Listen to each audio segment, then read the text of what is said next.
Confession of a Skydiving Instructor. I should never have been trusted with the harness. That's where it all began.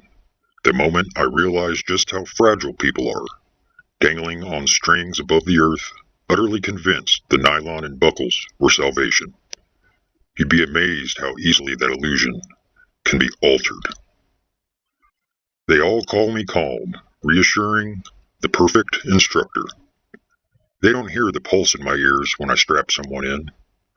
They don't notice how long my hands linger on the clips, how my fingers twitch with the thought of leaving one unlatched, one loop half-threaded. The difference between a safe landing and a body bursting against a cornfield is just a flick of negligence. You know what they look like mid-fall when the parachute doesn't open? They don't scream right away. First there is confusion. They yank the cord again and again, like a broken toy might suddenly work if shaken. Then comes the scream. Raw, ragged, a sound so pure it cuts through the wind. I've heard it dozens of times, carried away into the clouds where no one else notices. Sometimes I pack their chutes wrong, folding the silk deliberately into impossible knots. Other times, I swap them out at the last second, giving them a rig that's already been tampered with. They trust me so much that they don't even check. They look into my eyes, smile nervously, and I nod back, hiding the fact that I've already decided their fate. The worst part? The tandem jumps. Oh, those are the most intimate. They're strapped to me, my breath against their neck, my arms around them.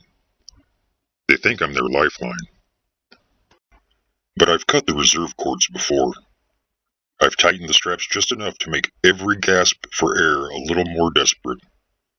And when they finally realize I'm not pulling for them, that my chute won't bloom either, that we're both falling, tumbling together into the earth, they go still.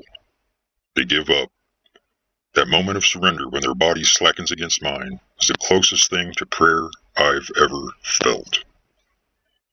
I always land alone, though. That's the trick. They think it's impossible, but it isn't. You just have to know when to detach, when to push away and let the other body plummet like discarded cargo. I hit the ground, safe, calm, dust myself off, and by the time they find what's left of the other one, I'm back in the hangar folding another chute. Every jump is a coin toss in my pocket. Heads, they live. Tails, they paint the fields red. And the best part? They pay for the privilege. Tell me, would you still step onto my plane, buckle yourself in, and trust me with the last moments of your life?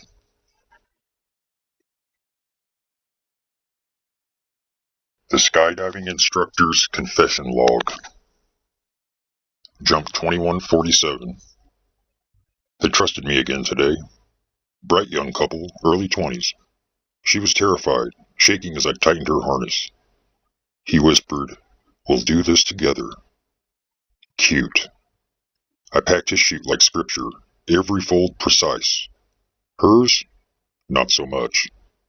I left one line crossed, twisted just so. She pulled, nothing bloomed. Her stream knifed the air, then cut off when she hit the tree line. He landed safe, eyes wild, searching. I told him it was equipment failure. He believed me. They always do. Jump 2162. I've started craving the silence before impact. When the chute fails, the body doesn't make sound the last 2 seconds. It just plummets like a stone. No screaming, just wind. Like the earth itself is holding its breath. Then the thud. That sound, it stays in me, rattling around my ribs. Jump 2189. Tandem today. She begged me, "Don't let go." I held her tighter than anyone's ever been held. She thought I was her guardian. When she realized I wasn't pulling, she started thrashing. The warmth of her tears hit my cheek as we spun. I cut her loose at 2,000 feet. Watched her twist away, arms reaching for me like a broken marionette. I landed smiling. My coworker said I was glowing. Jump 2204. They gave me a bachelor party group. 10 loud idiots. I picked one. Quiet, hesitant, afraid to even look over the edge. Perfect. His chute was already doomed before we left the hangar. The others laughed as he screamed into the void, thinking it was part of the thrill. They didn't realize what they just watched. When they landed, their faces changed. They knew. I want them to know. Jump 2230. I think the sky speaks to me now. Up there above the clouds, I hear voices carried on the wind. Not human voices, something older. It tells me to keep going, to keep offering them. Every time one falls, the voice gets louder, clearer. My ears pop, my blood hums, like the altitude is eating me alive.